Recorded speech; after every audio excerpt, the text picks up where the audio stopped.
أعوذ بالله من الشيطان الرجيم. بسم الله الرحمن الرحيم. ألم تر إلى الذين نافقوا يقولون لإخوانهم الذين كفروا من أهل الكتاب لئن أخرجتم لنخرجن معكم ولا نطيع فيكم أحدا أبدا وإن قوتلتم لننصرنكم والله يشهد إنهم لكاذبون. لئن أخرجوا لا يخرجون معهم ولئن قوتلوا لا ينصرونهم ولئن نصروهم ليولن الأدبار ثم لا ينصرون. لأنتم أشد رهبة في صدورهم من الله ذلك بأنهم قوم لا يفقهون.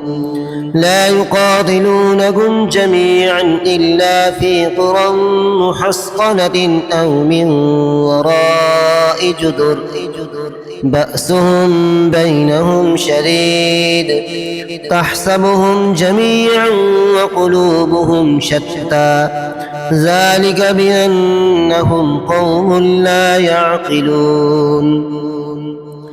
كمثل الذين من قبلهم قريبا ذاقوا وبال أمرهم ولهم عذاب أليم. كمثل الشيطان إذ قال للإنسان اكفر فلما كفر قال إني بريء منك إني أخاف الله رب العالمين. فكان عاقبتهما أنهما في النار خالدين فيها وذلك جزاء الظالمين. يا أيها الذين آمنوا اتقوا الله ولتنظر نفس ما قدمت لغد واتقوا الله إن الله خبير بما تعملون. ولا تكونوا كالذين نسوا الله فأنساهم أنفسهم أولئك هم الفاسقون. لا يستوي أصحاب النار وأصحاب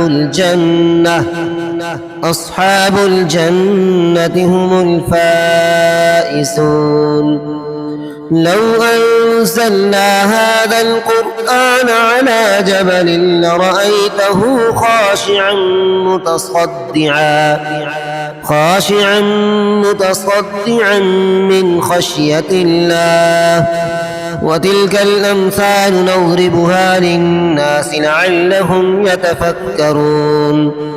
والله الذي لا إله إلا هو عالم الغيب والشهادة هو الرحمن الرحيم. هو الله الذي لا إله إلا هو الملك القدوس السلام المؤمن المهيمن العزيز الجبار المتكبر سبحان الله عما يشركون. هو الله الخالق البارئ المصور له الأسماء الحسنى يسبح له ما في السماوات والأرض وهو العزيز الحكيم.